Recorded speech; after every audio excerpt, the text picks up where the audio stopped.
नमस्कार, मैं हूं आकांक्षा पांडे और आप देख रहे हैं IBC 24 7 बजे की इस बुलेटिन में आप सभी का स्वागत है। मध्य प्रदेश में आज दिन भर क्या खास रहा, पूरा अपडेट आपको इस एक बुलेटिन में दिखाएंगे। बुलेटिन की शुरुआत करते हैं। सबसे पहले आपको उज्जैन से एक बड़ा अपडेट बता दें। महाकाल मंदिर में आग लगने के मामले से जुड़ा हुआ ये बड़ा अपडेट है। कपूर की वजह से गर्भगृह में आग लगी थी। गुलाल में कपूर मिला हुआ था। गुलाल के सैंपल रिपोर्ट में ये खुलासा हुआ है। आधिकारिक तौर पर कलेक्टर कल इसका खुलासा करेंगे। गुलाल को ज्यादा चमकदार बनाने के लिए कपूर का इस्तेमाल किया गया था और जब ये गुलाल भगवान को अर्पित किया गया तो उसने आग पकड़ ली और इस कारण कई पुजारी झुलस गए थे। 14 लोग झुलसे थे जिनका इलाज अभी भी जारी है। मजिस्ट्रियल जांच के आदेश दिए गए थे और मजिस्ट्रियल जांच में ये सामने आया है कि गुलाल में कपूर मिला हुआ था और इस कारण आग इतनी भड़क गई थी। तो बड़ा अपडेट आपको बता रहे हैं। महाकाल मंदिर में आग लगने के मामले से जुड़ा हुआ ये बड़ा अपडेट है। होली के दिन यह हादसा हुआ था। कपूर की वजह से गर्भगृह में आग लगी थी। गुलाल को ज्यादा चमकदार बनाने के लिए गुलाल में कपूर का इस्तेमाल किया गया और जैसे ही गुलाल अर्पित किया गया भगवान महाकाल को, उसके बाद पूरी आग भभक गई। इस कारण ये पूरा हादसा हुआ। लेकिन आधिकारिक तौर पर इसकी पुष्टि कल करेंगे कलेक्टर। कल वो खुलासा करेंगे और उसके बाद इस पूरे मामले की जानकारी सबके सामने होगी। इंद्रेश हमारे साथ जुड़ चुके हैं फोन लाइन पर संवाददाता। इंद्रेश, गुलाल में कपूर मिला हुआ था, उसे ज्यादा चमकदार बनाने के लिए गुलाल में कपूर मिलाया गया था। इस बात का खुलासा हो गया। हालांकि कल इसकी आधिकारिक पुष्टि की जाएगी। तो जिन्होंने इस तरह का ये कृत्य किया है, क्या उनके खिलाफ भी कुछ कार्रवाई होगी इस खुलासे के बाद? देखिए, बिल्कुल बताना चाहूंगा कि जिस तरीके से जानकारी निकल के सामने आ रही है उसमें यह है तो बिल्कुल स्पष्ट हो गया है कि गुलाल में कपूर मिला हुआ था। अब जो कपूर मिला हुआ था वो एक साजिश है या उसको एक इंग्रेडिएंट्स के रूप में क्या गुलाल की क्वालिटी बढ़ाने के लिए उपयोग में किया गया है, इस मामले को लेकर अभी जांच अभी चल रही है, जिसकी रिपोर्ट कल दोपहर तक या शाम तक आ जाएगी और उसी के बाद जो जांच कमेटी अपनी रिपोर्ट जो है कलेक्टर को पेश करेगी और स्पष्ट हो जाएगा कि हाँ किस तरीके की किसकी करतूत रही है ये या इंग्रेडिएंट्स रहा है ये। लेकिन इस चीज में एक ये बात ये भी है कि जो ये गुलाल लेके आया था वो मंदिर पुजारी का एक बाहरी व्यक्ति था जो इस गुलाल को लेके आया था, तो उससे भी पूछताछ होना बाकी है। जैसा कि जिम्मेदार अधिकारियों का इस तरीके से जो बयान कहना सामने आया है तो उसमें उन्होंने ये कहा कि इस चीज को लेकर अभी हम आधिकारिक तरीके से पुष्टि नहीं कर सकते, लेकिन अभी जो मामला सामने आया है उसमें ये स्पष्ट है कि हाँ गुलाल में कपूर मिला हुआ था और चूंकि यदि वो कपूर थोड़ा सा भी और फैलता तो शायद बड़ी और घटना हो सकती थी, लेकिन जो कंटेनर था जिसके अंदर पूरा प्रेशर के साथ में जो गुलाल निकाला जा रहा था उस कंटेनर में कपूर की मात्रा बहुत ज्यादा थी और लास्ट में जो बचता था तो उसी में ही कपूर की मात्रा ज्यादा थी और पूरे जिसकी वजह से पूरी आग फैली है और बड़ी घटना घट सकती थी इन सारी चीजों को लेकर। शुक्रिया पूरी जानकारी के लिए इंद्रेश।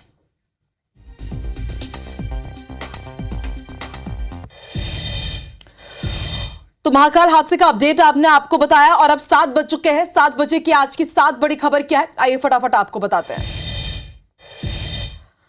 तो पहले चरण की ललकार पूरी हो चुकी है। योद्धा तैयार है। पहले चरण के मतदान के लिए नामांकन दाखिल करने की आज अंतिम तारीख थी और तमाम प्रत्याशियों ने नामांकन दाखिल कर दिया है। बेरहम पोते ने कहां अत्याचार किया है इसकी तस्वीर भी हम आपको जरूर दिखाएंगे। 7 बजे की 7 बड़ी खबरों में आज की ये बड़ी खबरों में है, बेरहम पोते ने अत्याचार किया अपनी पत्नी के साथ मिलकर दादी पर। तीसरी बड़ी खबर है, शक ने फिर कहां पर किसकी जान ले ली, इसका भी अपडेट आपको आज के इस बुलेटिन में बताएंगे। प्रॉपर्टी विवाद को लेकर के कहां पर किसने आत्महत्या की, कौन डिप्रेशन का शिकार था, चुनावी बहार धुआंधार प्रचार की शुरुआत हो चुकी है। बीजेपी की तरफ से स्टार प्रचारकों की लिस्ट सामने आ चुकी है। 15 साल वर्सेस 15 दिन जो कांग्रेस से नए बीजेपी ज्वाइन कर रहे हैं उनके लिए कितना चिंता का सबब है ये बताएंगे और फिर चीता कहां से फरार हुआ है इसका अपडेट भी बताएंगे। और अब खबर इंदौर से है जहां दिल दहला देने वाली घटना सामने आई। यहां पति ने पत्नी पर 12 बार चाकू से हमला कर दिया जिससे उसकी मौत हो गई। आरोपी ने दोनों बच्चियों के सामने पत्नी की हत्या की। घटना के बाद आरोपी खुद चाकू लेकर थाने में सरेंडर करने पहुंचा। मृतका के शव को पोस्टमार्टम के लिए भेजा गया है। लसूड़िया थाना पुलिस मामले की जांच कर रही है।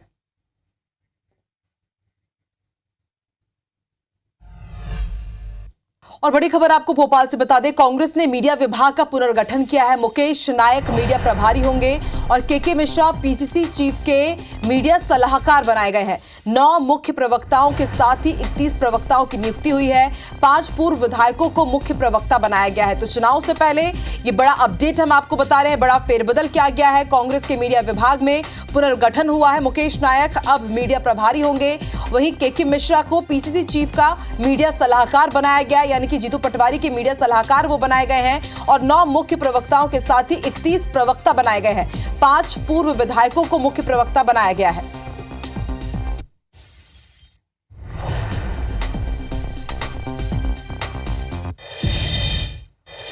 मध्य प्रदेश के मुख्यमंत्री डॉक्टर मोहन यादव और प्रदेश भाजपा अध्यक्ष वीडी शर्मा ने आज जबलपुर में एक विशाल रोड शो किया। शहर के शहीद स्मारक मैदान से एक रथ पर सवार होकर सीएम और प्रदेश भाजपा अध्यक्ष ने भाजपा प्रत्याशी के साथ नामांकन रैली निकाली। इस रैली में हजारों की तादाद में भाजपा कार्यकर्ता भी रथ के साथ पैदल चले। इस दौरान मुख्यमंत्री ने जबलपुर की जनता से भाजपा के लिए जीत का आशीर्वाद मांगा। आपको बता दें, भाजपा के मिशन 29 में महाकौशल अंचल ही सबसे बड़ी चुनौती माना जा रहा है।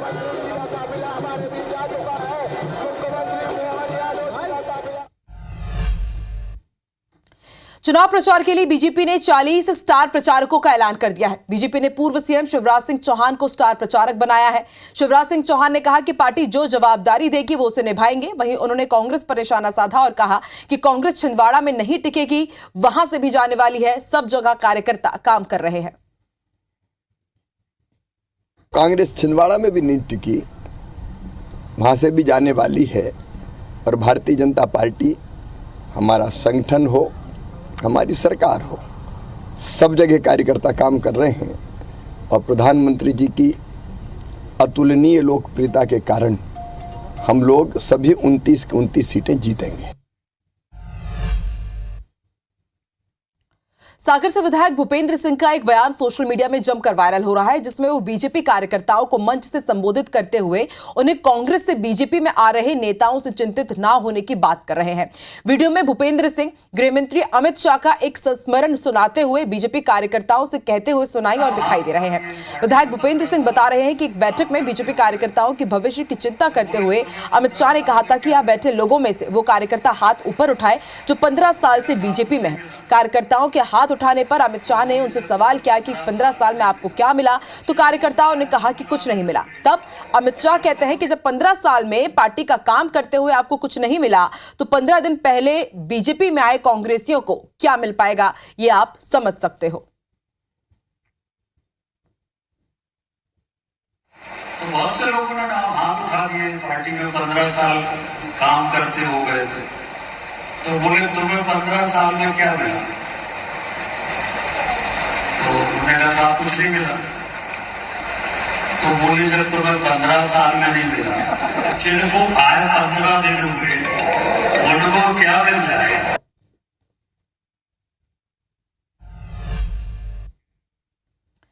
मध्य प्रदेश के पंचायत एवं ग्रामीण विकास मंत्री प्रहलाद पटेल ने भाजपा का मिशन 29 कामयाब होने का दावा किया। प्रहलाद पटेल ने कहा कि भाजपा के सामने सिर्फ छिंदवाड़ा सीट एक चुनौती है, लेकिन उन्हें पूरा विश्वास है कि कार्यकर्ताओं के बूते इस बार छिंदवाड़ा से भाजपा का ही सांसद दिल्ली जाएगा। चुनावी बॉन्ड और कांग्रेस के अकाउंट फ्रीज किए जाने के मुद्दे पर प्रहलाद पटेल ने कहा कि कांग्रेस के कुछ नेताओं का मुद्दा हो सकता है, लेकिन देश की जनता को इससे कोई फर्क नहीं पड़ता। वही मंडी सीट से भाजपा प्रत्याशी बनाई गई फिल्म एक्ट्रेस कंगना रनौत पर कांग्रेस प्रवक्ता सुप्रिया श्रीनेत के विवादित बयान पर मंत्री प्रहलाद पटेल ने कहा कि कांग्रेस की ऐसी ही अमर्यादित बयानबाजियां उसे डुबा रही हैं।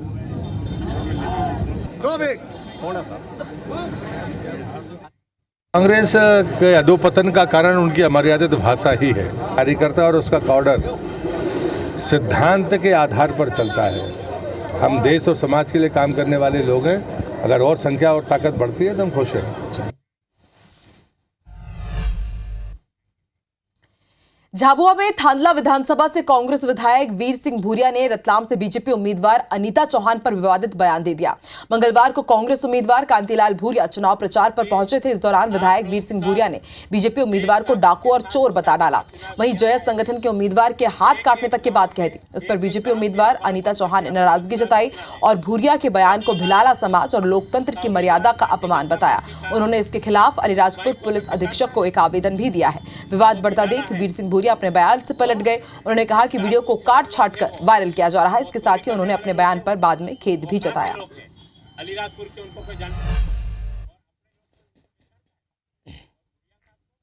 लोकसभा का उम्मीदवार भारतीय जनता पार्टी का उस भाई को कोई पहचानता है?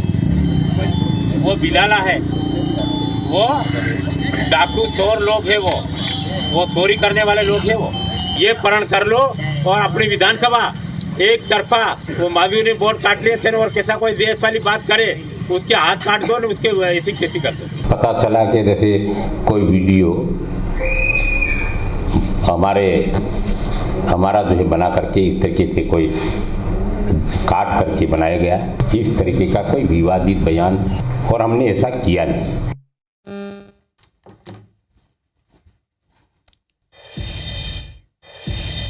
धार के भोजशाला में 6वें दिन का सर्वे खत्म हो गया है। एएसआई की टीम ने बुधवार को 9 घंटे तक सर्वे किया, जिसके बाद एएसआई की टीम और पक्षकार भोजशाला से वापस कड़ी सुरक्षा व्यवस्था के बीच रवाना हुए।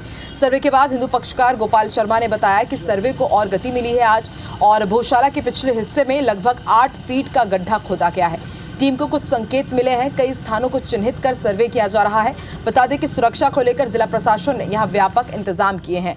भोजशाला के अंदर और परिसर के चारों ओर भारी पुलिस बल की तैनाती है। लगभग 175 से ज्यादा पुलिस अधिकारियों और जवानों की तैनाती की गई है। साथ ही वरिष्ठ पुलिस अधिकारी भी लगातार दौरा कर रहे हैं, नजर बनाए हुए हैं।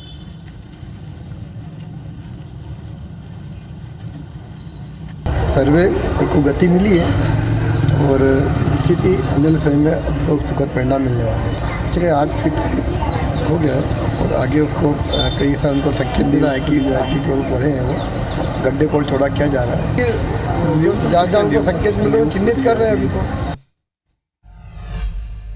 इंदौर के राव इलाके में स्थित निजी स्कूल एमराल्ड हाइट्स इंटरनेशनल में रोजा इफ्तार पार्टी की तस्वीरें वायरल हो रही है। सोशल मीडिया में वायरल होने के बाद विवाद खड़ा हो गया। बताया जा रहा है कि फोटो वायरल होने के बाद कुछ बच्चों के परिजन नाराज हैं। हालांकि अब तक किसी भी पेरेंट ने कोई शिकायत दर्ज नहीं कराई है।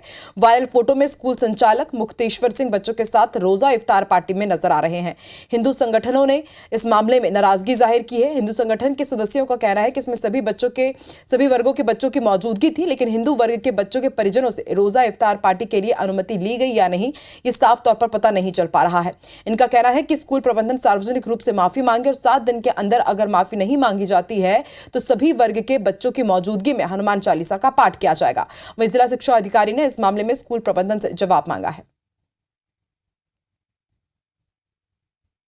जी 7 दिवस के अंदर अगर उन्होंने सार्वजनिक माफ़ी नहीं मांगी तो एल्या सेना इंदौर महानगर द्वारा स्कूल प्रांगण में हनुमान चालीसा का पाठ कराया जाएगा, जिसमें सभी वर्ग के उनके स्कूल के बच्चे वहाँ पे उपस्थित होना अनिवार्य है। और पता कर रहे हैं जहाँ जहाँ रोजा इफ्तार पार्टी होगी स्कूलों में, हम हिंदू जागरण मंच किसी कीमत पे भी सहन नहीं करेगा और ईंट से ईंट बजा देगा, चाहे कुछ भी हो जाए, हम इस चीज़ को सहन नहीं करेंगे। संस्कृति और उससे परिचय कराने के लिए ये आयोजन किए गए हैं, तो मैं नहीं समझता कि अनुचित है। और अगर इसमें हिंदू धर्मावलंबियों को या हिंदू धर्म मानने वालों को उनके पालकों की इच्छा के विरुद्ध शामिल किया गया है तो इसकी प्रकरण की जांच करा के हम उसमें जो भी नियमानुसार कार्रवाई होगी वो करेंगे। ग्वालियर की नई एयर टर्मिनल बिल्डिंग के लोकार्पण के 18 दिन बाद नए भवन से विमानों का संचालन कल 28 मार्च से शुरू होगा। नए एयर टर्मिनल बिल्डिंग से विमानों का संचालन करने के लिए bureau of civil aviation security ने सुरक्षा मानकों की पहले ही जांच पूरी कर ली थी। नई बिल्डिंग में यात्रियों के लिए 4 एरो ब्रिज बनाए गए हैं। एसओ एरो ब्रिज पर एयरबस और बोइंग टाइप के विमान खड़े होंगे। बोर्डिंग गेट से ऐसे एरो ब्रिज से यात्री सीधे विमान के अंदर आ जा सकेंगे। साथ ही चेक इन काउंटर की सुविधा 16 रहेगी, जो अभी तक 7 थी। इससे यात्रियों को लाइन में खड़े रहने की जरूरत नहीं पड़ेगी। इसके साथ ही नई बिल्डिंग में 3 कन्वेयर बेल्ट है। अब व्यस्ततम समय में एक बार में करीब 1400 यात्री आ और जा सकेंगे।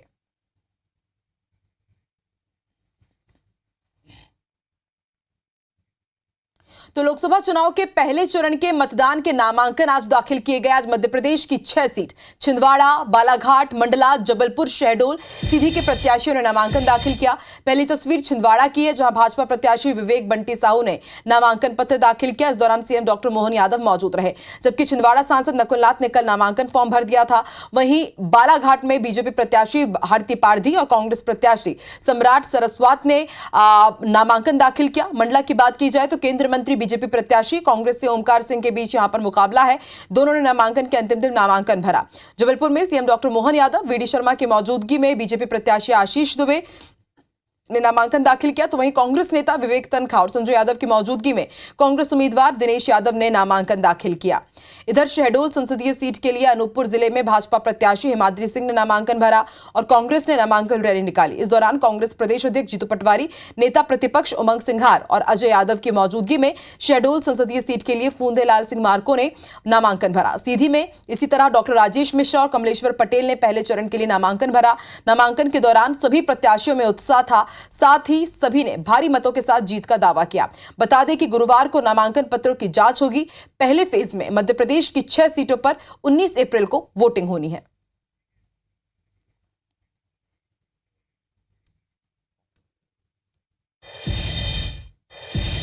और मध्य प्रदेश के बुलेटिन में फिलहाल इतना ही। आगे देखिए छत्तीसगढ़ी भाषा में नंबर 1 बुलेटिन हमर बानी हमर गोठ। नमस्कार।